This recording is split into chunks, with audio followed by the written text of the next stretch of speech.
ఓం నమో వెంకటేశాయ. నేను మీ శ్రీనివాస్. భక్తి మార్గానికి స్వాగతం. తిరుమల తిరుపతి దేవస్థానానికి సంబంధించిన ఒక లేటెస్ట్ అప్డేట్ అయితే రావడం జరిగిందండి.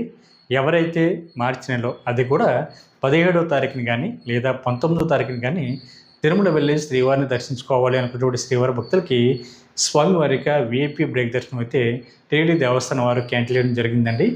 దానికి గల కారణం, మనకి 17వ తారీఖున కోయిల అలవారు తిరుమంజనం కార్యక్రమం జరుగుతుంది కాబట్టి ఈ సందర్భంగా మనకి 16వ తారీఖున విఐపి బ్రేక్ దర్శనానికి ఇచ్చేటువంటి లెటర్లు అవుతున్నాయో అవి అయితే తీసుకోరండి. అంటే మీరు 17వ తారీఖున శ్రీవారిక దర్శనానికి వెళ్ళాలి అనుకుంటే 16వ తారీఖున లెటర్ అయితే ఇవ్వాలి కదా, ఆ లెటర్ అయితే మీకు తీసుకోరండి.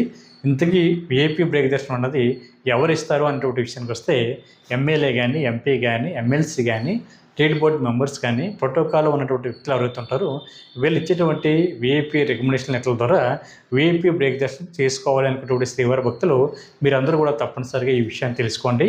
17వ తారీఖున, అదేవిధంగా 19వ తారీఖున కూడా శ్రీవారి యొక్క విఐపి బ్రేక్ దర్శనంలో టీటీడీ దేవస్థానం వారు అయితే పూర్తిగా క్యాన్సిల్ చేయడం జరిగింది. 17వ తారీఖున కోయిల అలవారు తిరుమంజనం అయితే మనకి 19వ తారీఖున ఉగాది కాబట్టి ఉగాది ఆస్థానం ఉంటుంది కాబట్టి ఆ టైంలో కూడా 18వ తారీఖున మీరు లెటర్ అయితే ఇస్తారు కదండి. 19వ తారీఖున శ్రీవారి దర్శనానికి ఈ టైంలో కూడా మీకు 18వ తారీఖున మీరు ఇచ్చేటువంటి లెటర్ కూడా తీసుకోవడం జరగదు. కాబట్టి ఈ విషయాన్ని శ్రీవారి భక్తులు తెలుసుకోండి.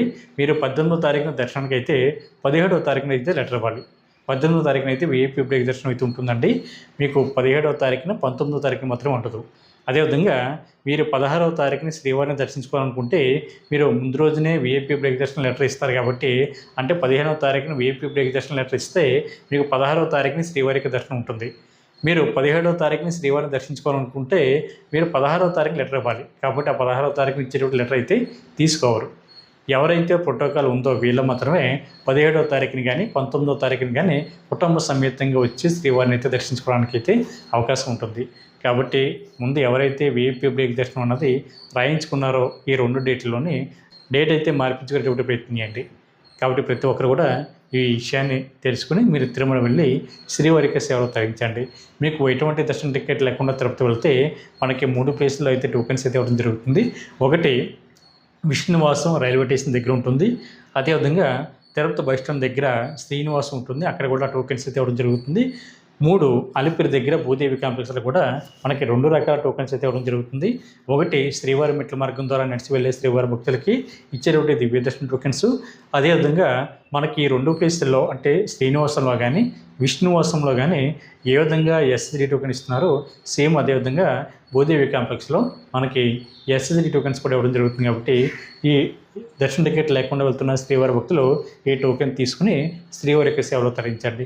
మీరు టోకెన్ తీసుకున్న రోజు అయితే దర్శనం ఉంటుందండి, మీకు దర్శనం అనేది తర్వాత రోజు అయితే ఉంటుంది. దాని మీద మీకు ఇచ్చినటువంటి టోకెన్ మీద డీటెయిల్స్ అన్నీ కూడా చాలా క్లియర్గా ఉంటాయి. డేటు టైం అన్నీ ఉంటాయి. కాబట్టి మీరు ఇన్ టైంలో లైన్లోకి వెళ్ళి శ్రీవారిని అయితే మీరు దర్శించుకునేటువంటి ప్రయత్నించండి. మీకు రూమ్ కూడా తిరుమల కొండ పైన సిఆర్ వైపు దగ్గర మీకు ఆఫ్లైన్లో ఇవ్వడం జరుగుతుంది. అక్కడ 50 రూపాయల రూము, 100 రూపాయల రూము, 1000 రూపాయల వరకు కూడా మీకు అందుబాటులో ఉంటుంది. కాబట్టి మీరు మీకు ఆధార్ కార్డు, మొబైల్ నెంబర్ తోటి సిఆర్ వైపు దగ్గర కింద గ్రౌండ్ ఫ్లోర్ లైన్ నుంచి రూమ్ ఎవరికైతే కావాలనుకుంటున్నారో మీరందరూ కూడా తప్పనిసరిగా రూమ్ కోసం రిజిస్ట్రేషన్ చేసుకోండి. కాబట్టి ప్రతి ఒక్కరు కూడా ఈ విషయాన్ని తెలుసుకుని తిరుమల శ్రీవారికి సేవ తరించండి. ఈ వీడియో కనుక మీకు నచ్చితే లైక్ చేయండి, షేర్ చేయండి, మీకు అభిప్రాయాన్ని తప్పనిసరిగా కామెంట్ చేయండి. ప్రతి ఒక్కరు కూడా మర్చిపోకుండా మన భక్తి మార్గం ఛానల్ని సబ్స్క్రైబ్ చేసుకోండి. ఓం నమో వెంకటేశాయ.